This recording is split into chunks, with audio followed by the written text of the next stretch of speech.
Welcome everyone to What the Force, and welcome to an amazing interview with a member of the Lucasfilm Storygroup, who I'd like to imagine as a perfect Venn diagram between Lego and Star Wars. Welcome, Leland Chee. Hello. Hi. I'm so excited to have you on the podcast. This kind of all started after I just shot you a DM and said, "Hey, please." Yeah, and luckily the PR people here said that gave the go ahead, so I'm glad to be on.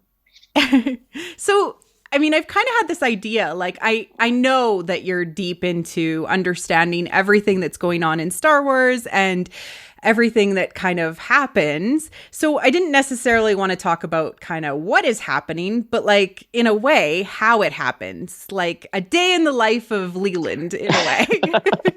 Because I think that people sometimes come up with these ideas about what your life is like working for Lucasfilm and, trying to figure out, hey, how does it all fit together? So kind of starting out, how is your day going, Leland?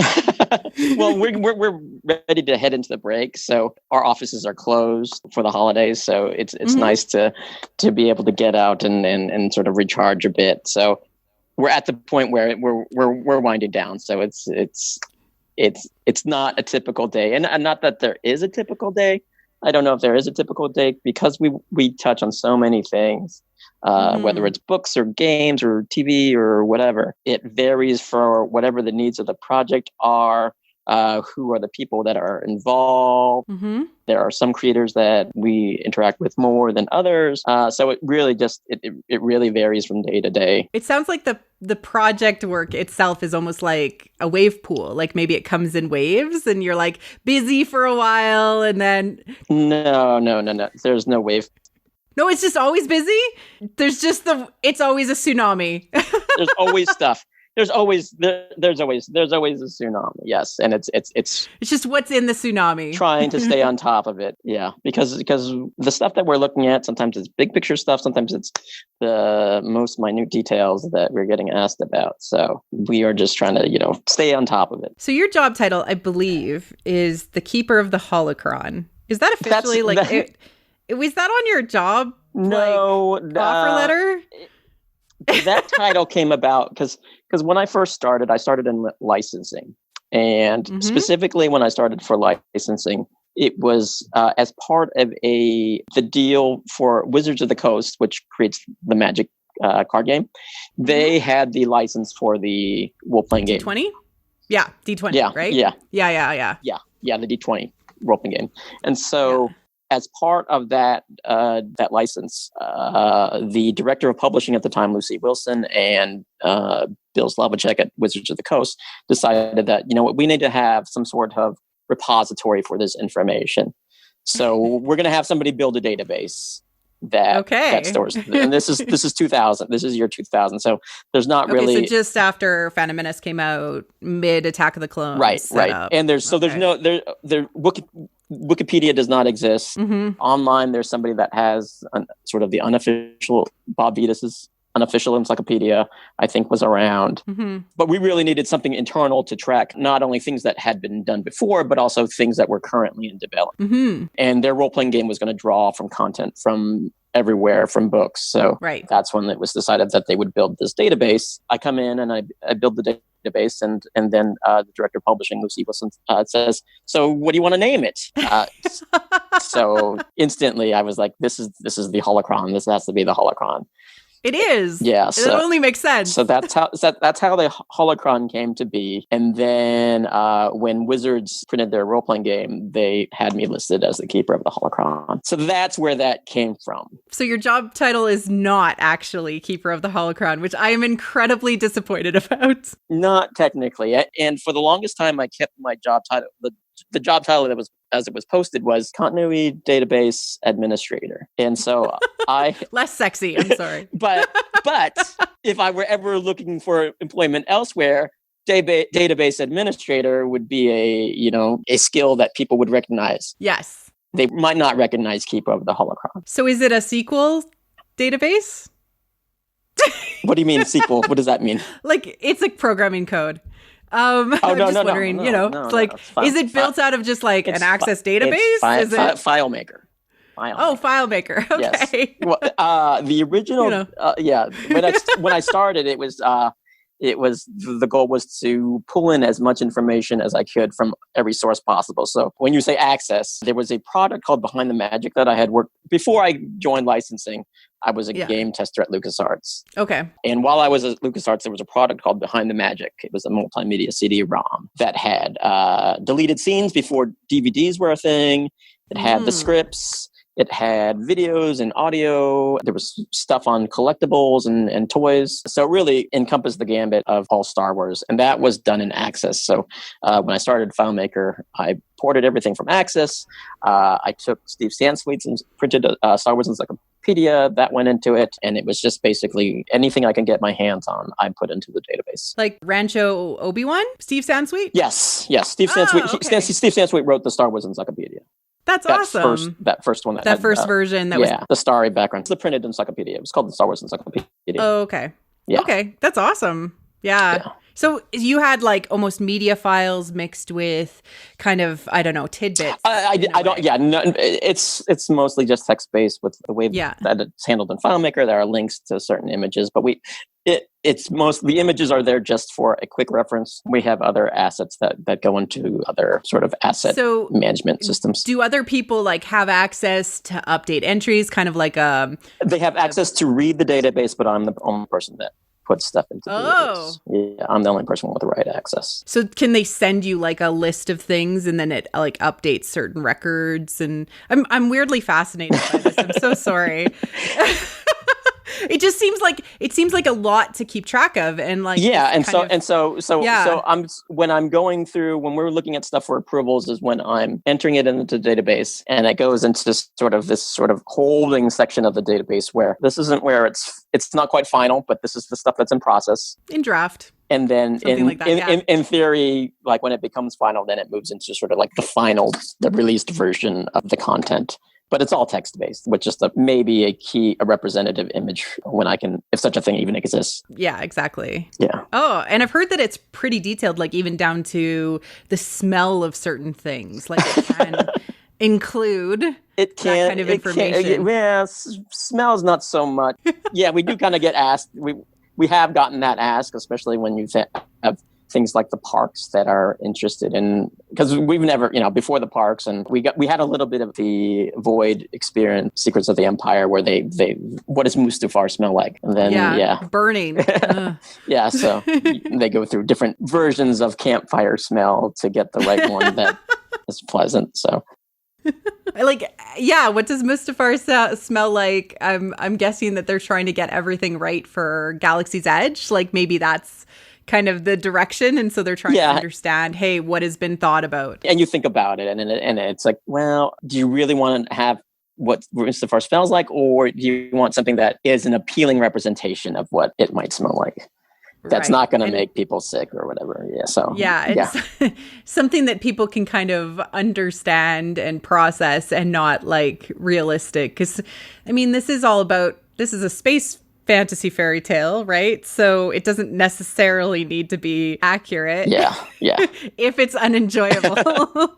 But smells are a very small portion of the database. Tiny. A tiny, like when they needed to insert a smell situation. It's so funny because when the first time that I ever heard about you, it was actually on a Reddit post. Because somebody was really confused about how they kept canon continuities, and they mentioned you, and literally the follow-up comment was, "Oh Lord, to have that job, that must be terrible." So would you like to clarify anything for those people out there about how terrible is your job, Leland?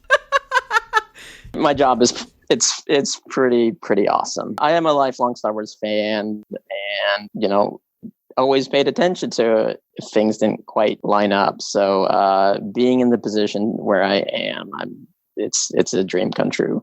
If there's a definition of dream job, this is it, because it didn't exist when I was growing up, and when I was starting to enter the workforce, there wasn't a lot of people looking for Star Wars experts. Oh yeah. Yeah, it's true. It's not a job title that really existed. I graduated in the early 90s, so there wasn't even signs of that Star Wars was going to return. There wasn't any guarantee that Star Wars was going to return. When it did finally come back, no one could have been more happier, because I had lived a huge portion of my life, my childhood. I had Star Wars, and then there was no Star Wars, and so I know what it's like to not have Star Wars for a long period of time, which I don't think anyone else, new generation don't know what that's like. Yeah. They don't know what it's like, and they're never going to know what it's like. Yeah, and I feel like that maybe is why, some fans almost like possessively hang on to the remembrance of their childhood in some ways, because like they remember what it's like to not have Star Wars coming out, and they're not adjusted to like maybe having so much Star Wars come out. Yeah. And there is a lot of Star Wars, and it seems like... And there's a lot of Star Wars for different types of people. Yeah. There's Star Wars for younger people. There's Star Wars for older people. There's Star Wars for people that are into the minutia. I mean, it's catering to a lot of different types of fans. Does it make you worried about like having a high barrier to getting into it? Or is it more like whatever Star Wars somebody kind of comes in at is their Star Wars? If people are not getting into it for whatever reason, then that is a worry. Because it feels daunting or something like that. I don't think that it is, though. Yeah, and by having things like, whether it's Lego or whether it's Galaxy of Adventures, there are different ways to enter into Star Wars where it doesn't have to be daunting. Yeah, and I think that that's okay too, is like if Lego Freemakers is your Star Wars, then Lego Freemakers is your Star Wars. I would love for that to be people's Star Wars. I love Roger so much. Like, yeah, he's the best. He's so funny. I especially loved him in like the Lego All-Stars that has been coming out. He's just solid. Yeah. Oh, absolutely. Good job, Matt Wood, on continuing to do that voice for nearly 20 years. Yeah, and it's amazing because people don't give Matt the respect for the comedic timing that Roger has. Like, it is so perfect. Good. And he had been doing battle droids, for a decade before that. Mm-hmm. To do it in this way and I didn't realize that he sort of had it in him to be in that character the way that Roger is. It's not that different than what battle droids were in Clone Wars. And it's just shifting it the little bit of, okay, now he's not the bad guy anymore. He's the protagonist. And it's all of those memories he's layered on top to become like this amazing, like, heart-filled droid in so many ways. It's awesome. Yes. Yeah. No, I love Roger. And it was great to get him in that droidography book.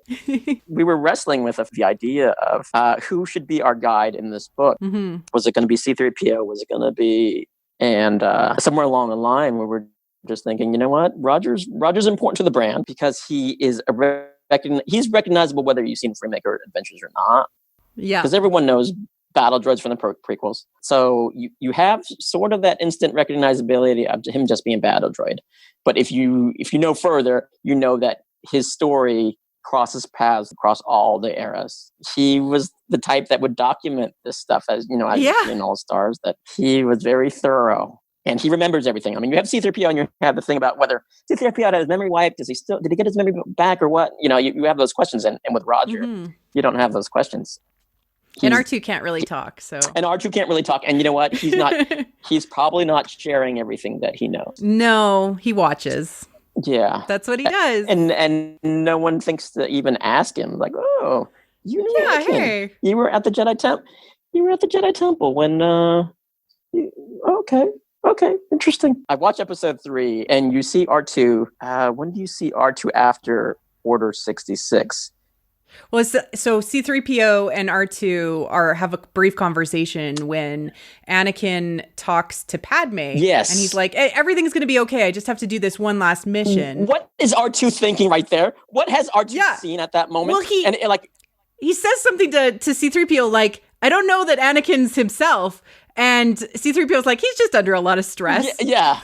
And really, R2's like, oh my God, you don't understand what has just happened. What has just happened? Oh no!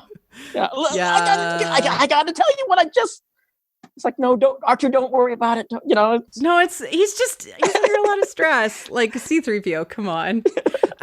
I love that moment so much because it almost reflects, in some ways, C-3PO is almost like an analog or like an avatar of Anakin. He's like, no, don't pay attention to this like hot mess in front of you. It's fine. And R2-D2 is almost like an analog or an avatar for Padme, who's like freaking out, like so worried. And no, it's fine. It's fine. Don't worry about it. Wow, you have thought about this stuff a lot. What? Yes. No, of course. I have, but that's okay. Yeah, absolutely. That's how I enjoy Star Wars. Absolutely. Thinking about things too much. Yes. So can you walk me through kind of like a what do you do day to day? Like you show up, you pat Yoda on the head, or you give him a high five, the Yoda statue? Come through a different entrance, so I actually don't walk past the Yoda statue anymore. I'm not quite in that same building. Mm-hmm. I used to be when I was at LucasArts, there would always be Star Wars posts. The way that I come in now, I go through stairwells. It doesn't. There's not much fun to speak of. Yeah. I take it. We do have a thing on our floor that says, like, you know, a long time ago in a galaxy far, far away, in big giant letters on the wall. You may have seen pictures of this. Mm-hmm. It's right outside our elevators, but I don't come that way. I come a different way, so I don't even see that. And I'm assuming there's like a security guard, and like you have to like show your ID every day, and like yes, and then we've got the stormtrooper patrols that are going, you know, every 15 minutes. So the security droids that all look like K2SO. Yes. I get through the doors part everywhere I want. I come in and I check emails, and oftentimes I'll have like a meeting with our games group to talk about character abilities or character looks or the story for this game. So we have regular syncs with several of our teams to discuss whatever the issues are for that week. Mm-hmm. So we've got a question, we have a new thing. Yeah. There's like a standing meeting for things like that. Publishing tends, at least for me, it tends to be sort of project based. So whenever there's a project that the editors would like me to look at, or if we have an author coming in who they want to get a little bit of story perspective, they might have myself, they might have Pablo Hidalgo, they might have Matt Martin, or any sort of combination of the three of us in on that meeting. That would be like pretty intimidating, I think, to meet with all three of you. It's probably really important. It really is. A lot of it is just based on whether we're available, and sometimes some of us might be traveling or whatnot. So it's really based on availability, because we would love to have a hand or at least have some visibility into everything, but sometimes it's just not possible. And that's just the three of us. There's this misnomer that the story group is us three, and that's it, because we tend to be the ones that are more recognizable amongst fans. Yeah, and publicly facing and public facing, put yourself out there. But there's also like Carrie, who I know of, right? Who was kind of, from a story group perspective, helping with The Last Jedi. Ryan talks about a lot. He talked about her a fair amount in interviews when talking about the script. And so there are so many people in story group that people have no clue. If you go back at some of the celebration videos, you can see some of the other folks that are on here. But they'll be working on things that touch, their focus might be strictly on film, or their focus might strictly be on TV. So there's different people that have sort of different functions. There's probably a whole subdivision for now, the like streaming shows that are going to be started, like The Mandalorian. There's probably like a need for that kind of focus for a while. Absolutely. And it's kind of probably shifting all the time what the focus is, depending on what the timeline is for what projects are coming out. Exactly. Yeah. But there's always going to be TV stuff, and there's always going to be, people looking at the film space and the game space and the publishing space and the R space. So we'll have different people focused on that. So I've heard that there's a cafeteria. Is that where you eat lunch? You know what? I spend most of the time. I spend most of my time in my office. So me, I'll just bring lunch and eat at my desk most of the time. I know I probably shouldn't, but yeah. That's a really bad habit. You need to get her out and walk. I try to do that too. I mean, our location is amazing. We're in the Presidio in San Francisco. So there's the marina, which is like a 10-minute walk. So you're in the Presidio. You're not in the like Lucasfilm headquarters out on the other side of the bay. Presidio is Lucasfilm headquarters. By the bridge. You're thinking, yeah. So roughly where, if you watch Star Trek, where Starfleet Academy would be, or anyway. Where the military base used to be. Yeah. So anyway, yeah. Lucasfilm is based here. Up in the North Bay is Skywalker Ranch. Skywalker Sound is up there. And then if you've seen pictures of Skywalker Ranch, you always see that old Victorian house. That's what they call the main house. That's over in Skywalker Ranch. Right. And because there is two locations. Yeah, I worked there 2000 to 2002. Then we moved to, they built another facility called Big Rock. So I moved over to Big Rock. Big Rock is where animation would eventually move into. And in 2005 is when we came over from Big Rock to here. I can't believe how huge you are. You need like 3 separate locations. Well, most of those places those aren't part of Lucas. Big Rock is not used by Lucasfilm. That's all part of George Lucas's properties. Oh, okay. And especially with the sale and everything like that, things probably had to get reorganized and okay. Yeah. It sounds fun. So I'm guessing that like, because of how close Pablo has always been to Andy when she's asking him questions on Rebels Recon, I'm guessing those guys are there.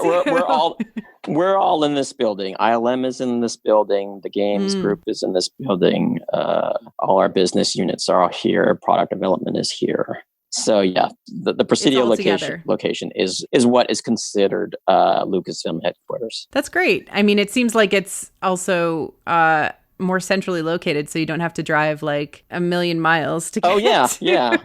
Like when I started at LucasArts, we were in separate locations. I mean, we were within 10 minutes or 15 minutes driving distance. We're not across country or even across an ocean or anything like that. But we do have some folks down in the at the Walt Disney Studio in Burbank. So right, there is a little bit of leakage south even with in our group.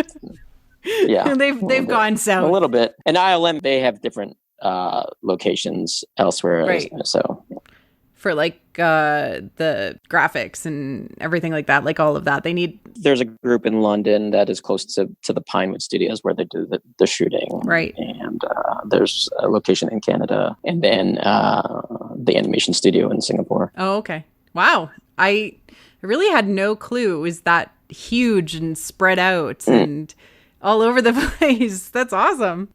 For what ILM does, they are a little bit spread out. Well, just like all of the different arms of ILM and Skywalker Sound and Lucasfilm, like it's really fascinating to me how big it is. Do you have like a number of how many employees Lucasfilm has? I know in around our area, I think it's around 1,200. It's not massive. It's not like nothing compared to what Disney has. Right. And even so what we try to do is we try to be as lean as possible. Right. Because it's also about, I think that you probably also bring in contractors. Like, I mean, obviously the authors are kind of on contract when they writing a book or, maybe somebody's in there just for a short period of time and it's on contract to do a specific thing. And it does sort of keep... and it's same thing with the directors and writers and on the shows. Yeah. Yeah. Yeah. Wow. That's really neat, actually. Okay. It takes a lot of people to make Star Wars, and and some people are, fortunate for me. I get to work on Star Wars all the time, and a lot of the time it's just people that are coming in to work on the one project. Mm-hmm. So, how much Lego do you have in your office? I actually don't have it. I don't know if I have any. Most of the Lego, the Lego that I have, I bring home and my kids. Okay, how much Lego do you have at home? 'Cause you love, like, I just imagine, like, with your name associated with all of the Lego Star Wars titles, almost like you know Lego so well. In terms of like book stuff, I tend to have a hand in a lot of the book stuff that we do. So Lego's just another part of that. Now Right. the Lego thing mostly came in when I started working on Freemaker Adventures. And so that was my first opportunity to take part in a writer's room, which was an amazing experience. So I would sit in with the writers and executive producers, Bill Motz and Bob Roth. I mean, the show was very much, it's their show. And then I was brought in as sort of the Star Wars expert to make sure that we were getting the Star Wars right up, in support and in support of the writers and the producers. To contribute to the overall, like, just feel that it's Star Wars, right? Yeah, and just making sure they're getting the rules of Star Wars as they apply to Lego right. That's an interesting way of putting that, because it does kind of have its own It has its own set of feel. rules, yeah. And there's things like force building, concepts that had some were coming from the games, but then when they got to the show, it actually became a whole bigger thing. Its own mechanism in a way, and with its own mythology. Yeah, in their way, there's like Lego canon versus like regular canon in a way. In a way, yeah, because building is very much a component of Lego. That is a component that you don't have in Star Wars proper. So. Yeah, in it. Yeah. All right. Who is your BFF on the Lucasfilm campus?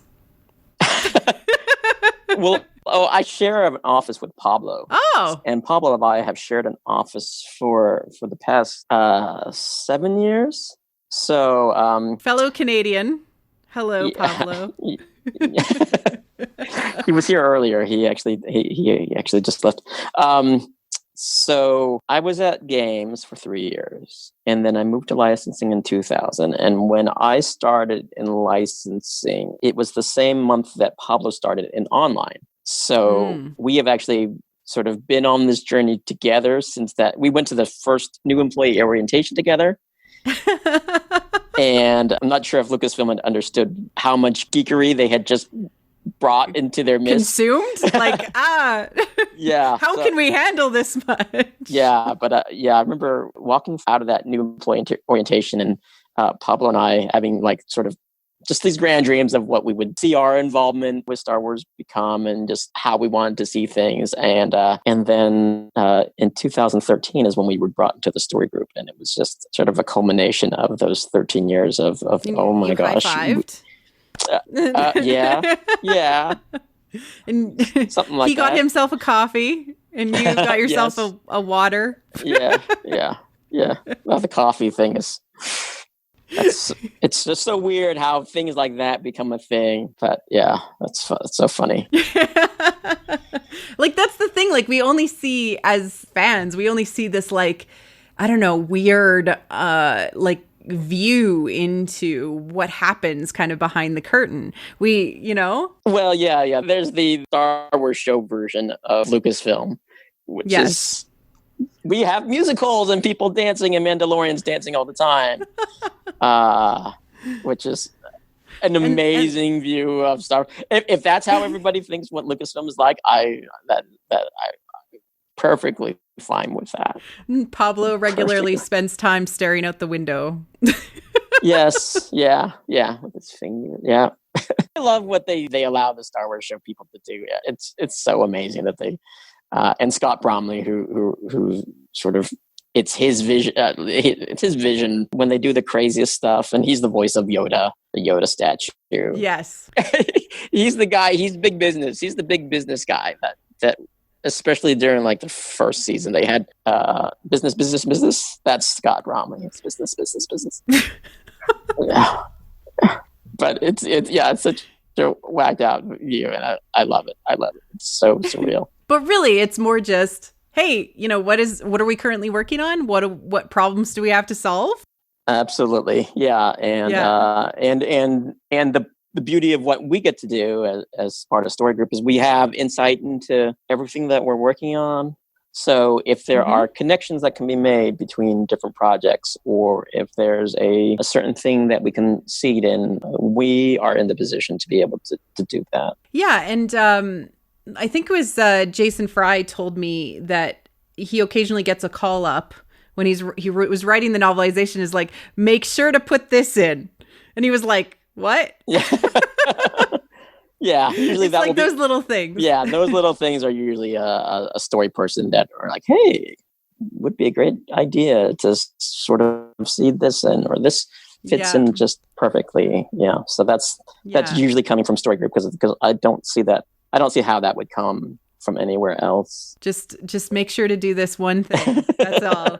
Oh, okay. And then, we find out later on that, L3's brain is inside of the Falcon, and that's why that was put in there. Yeah. No, yeah, I heard that the discussion about it. And Jason had said in the interview that wasn't Jason's idea. That was an idea that was from Legends, and so and also part of that is from the writers on Solo, John Kasdan specifically. Mm-hmm. He was very much a fan of a lot of that expanded universe material. So a lot of people think that it's us that are inserting references to Terrascasi or some of these other references, but a lot of it came from him. And it comes from the creators themselves, either seeing some sort of parallel or wanting to say, hey, this was important and this is a really cool way they could go. Let me put that in there. Kind of adding to the sandbox in a way. Yeah. So it can come from any number of and people that are working on Star Wars. They love Star Wars, and they bring with them their Star Wars experience. And their Star Wars experience isn't always just the films. They bring in whatever they loved about Star Wars. So if they loved the video games, or if they love the books, they'll bring that perspective with them coming in. So when we had Freemaker Adventures, when they have the wheel. I mean, it wasn't my idea to put the wheel in. That was in the first, treatment that I saw, and I'm like, they're talking about the wheel from the Marvel comics. And it's like, wow, okay. This is now I have an idea of where you're coming from, and interesting. I can work with that. Yeah, I find it just super fascinating because we're in this non-linear, in a way, because each project is sort of non-linear, where it goes in like the big continuity, the big timeline of canon. It could jump from, we've got episode 9 coming out, but before that, we're going to probably see The Mandalorian, and we're going to see more Resistance. And, we saw Solo, and we're going to jump back to the prequels era for Master and Apprentice, and of course, Queen's Shadow. Like, it's all over the place as far as where we're telling stories. But because people are also bringing it in their own version of Star Wars, it's almost iterating on the fly. It's awesome. Yeah. I'm sorry, I'm really excited. No, because it's just so cool. Sometimes it comes from, that's how George made his movies, out of order. And when he got to Clone Wars, and when you get to Clone Wars, it's just like, oh my gosh, you want to do an episode that's a prequel to our first episode, but we're in season 3? Okay. Yeah, that was very. Let's go back in time for a while. That was so you have the aspect of that's how George worked, and then you have the aspect of where can we tell stories? Is there freedom to tell stories in this part of the timeline, where there might not be freedom to tell stories in this other part of the timeline because maybe we've got something else in the works. So we've done a pretty good job of not getting ahead of ourselves, ahead of the movies in terms of our storytelling. So you don't see a lot of post 9 stuff, because that's for the film. That's to tell those stories. Yeah. Unless it's a sort of, the only time that we've actually done it is we've had a couple books where it's like, omnisciently, this book is told way, way, way in the future at some indeterminate time, where you can sort of reflect back on the entirety of Star Wars. We've done that a couple of times. I don't. Galaxy of Heroes, the game Galaxy of Heroes is an example of that. And certain point of view, the last story, sort of the one the Will's talking about. I mean, but that book is for fun in some ways.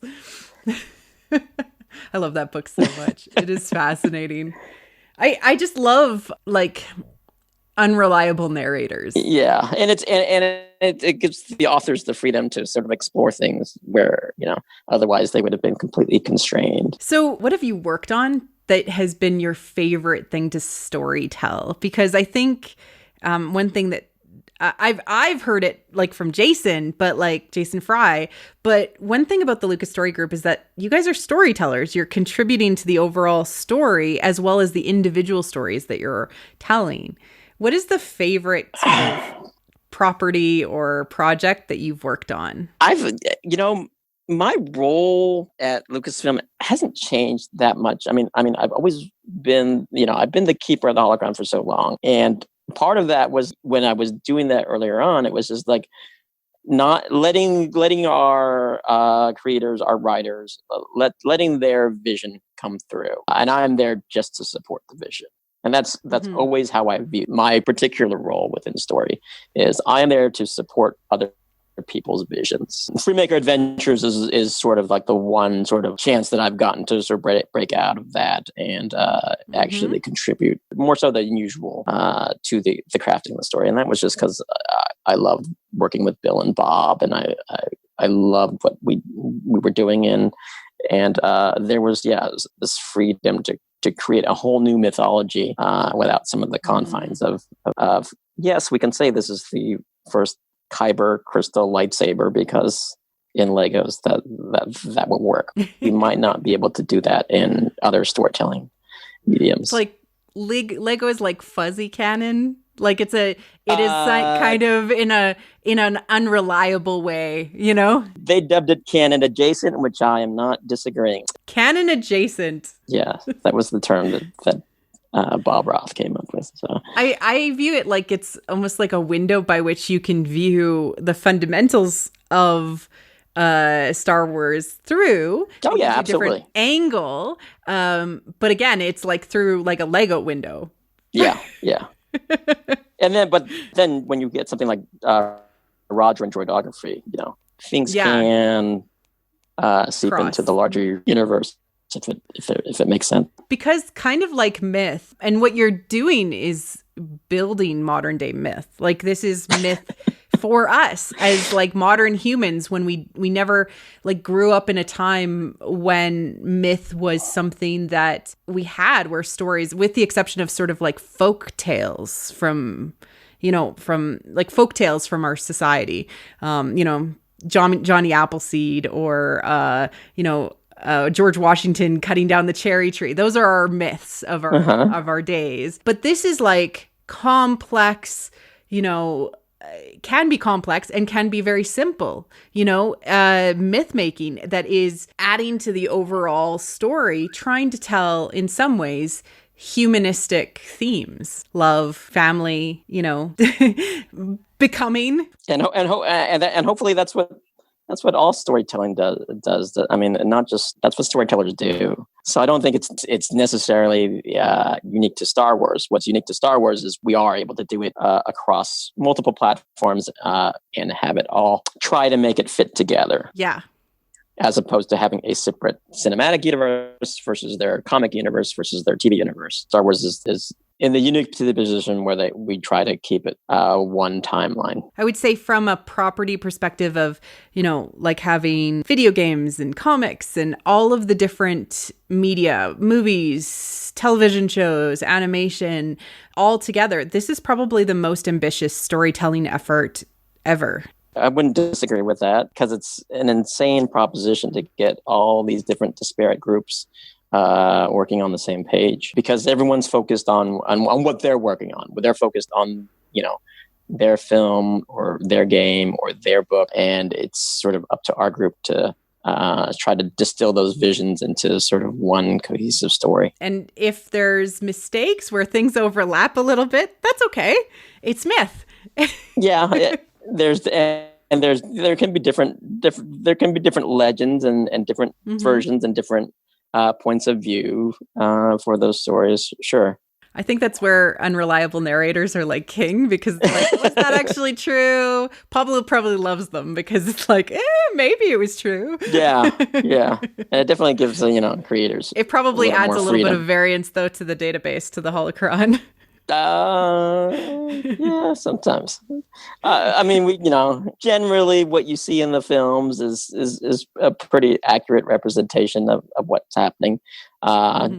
Generally, what you see in the shows is an accurate representation of what's happening, unless it's some sort of weird vision or some thing like that. But it provides a good foundation of what the true version of events are. So, how many entries is the Holocron at today? Let me look. Because I think it was 80,000 earlier in 2018. Yeah. So, 82,000.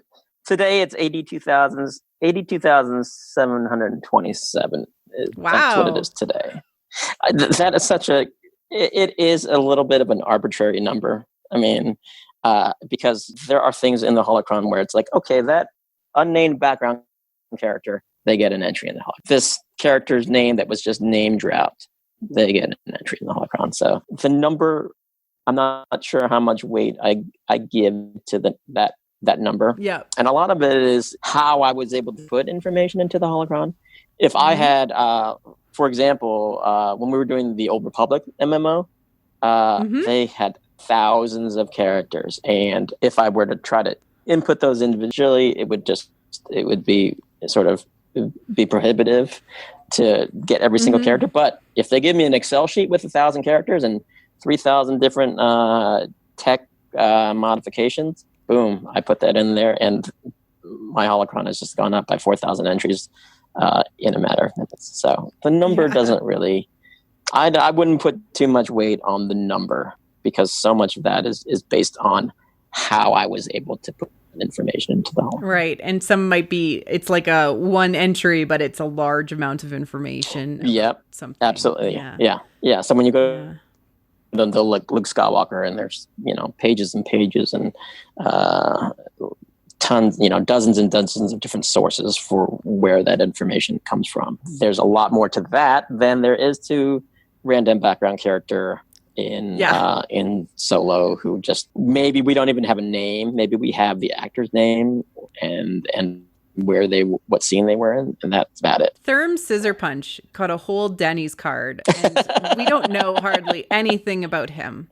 No, people want to know more about Therm Scissor Punch. I want to know about Therm Scissor Punch. Yeah, yeah. And the thing is, you don't know what's gonna pop. Would Therm Scissor Punch be as popular if he looked like that but had a different name? I don't know. Yeah, so much of that is in the naming of the character, and then there's also the look of the character you have to sort of consider, and it's the combination of cool looking character with a cool name. Yes, they're gonna get a Denny's card. Yeah. Or they're like they were like, we like Therm Scissor Punch. We like the cut of his jib. But unfortunately, sometimes like the timing of when these things get created aren't as conducive to, say, like an action figure. I don't know if Therm's gotten an action figure. I don't think he has. I don't know, but like Constable Zuvio has. So where are we at? Like, why? And that comes from when Consumer Products does their line plan. Sometimes they do it when they don't have the full scope of what will end up in the final film, and so you just have to purely go by, like, okay, this design looks cool, and we cross our fingers that they'll be featured prominently, and you won't know until the final cut of the film whether actually they're going to make it or not. So unless they tell you, like, this particular one is like really important or something, or they must have an action figure.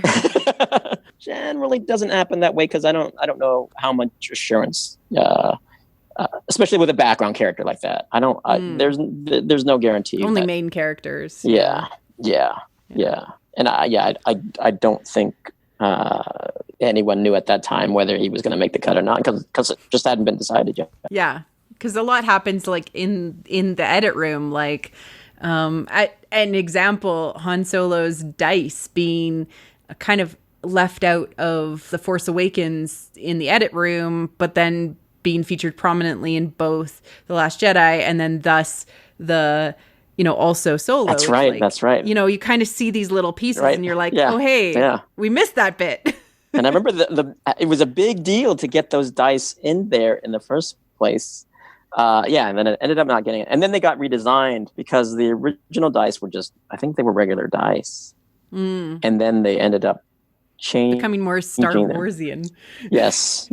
And I think that design came from, if I recall correctly, it came from Solo, and then it was put into Last Jedi after that design, I think, came into it after, something like that. There's something strange about that. Like Solo, they made it more of a focus to design them, and then I know the hand. So when you see that shot, that shot is Ryan's hand. Is that right? Yeah. I think it's Ryan's hand. I think he talks about it. Like that's actually him putting the dice in his own hand because they couldn't get Mark to do that shot or something like that, and so that's his hand in that moment. And that would explain why that was such a sort of like a last minute addition, was because they changed the design for Solo. Because they were just when they were originally in A New Hope, they were just regular gold dice. And you can only see them in that one scene when Han kind of comes into the Falcon the first time into the cockpit. You can only see them that one time. And who would have known that would become such a major thing and such an iconic representation of Han Solo. It fit the storytelling need that fit in perfectly for Last Jedi and Solo. Like because of his scoundrel with a heart of gold and these dice that are gold, all of that. I didn't even think parallels. about it that way. Yeah. I didn't even think about the gold of it all. It was just that's just something that represents Han Solo. But the gold of it, that's a whole. Like I said, you are at a whole nother level than I am when you're reading the symbolism into what the dice are made of. Well, I think that it's just something that, even unconsciously people do parallels because they're trying to tell something fundamental about like an emotion a character is feeling. Or, in some ways we do things like this as writers or as creators to try to plug into a certain perspective or whatever. And it might not be something that is necessarily intended, but because of the cultural impacts and the society that we live in and the, myth and history that we've grown up with, it does mean something. And it could be because that has been unconsciously in your mind. Wow. That's amazing. Or I'm just making this up as I go along. It works. It works for me. It totally works for me. What upcoming projects are you super personally excited for that you can share? 2019 is a pretty big year. Yes. As you might know. I mean, Galaxy's Edge is going to be amazing. It's something that, so many of us had sort of like dreamed about, but never thought that it would become a thing.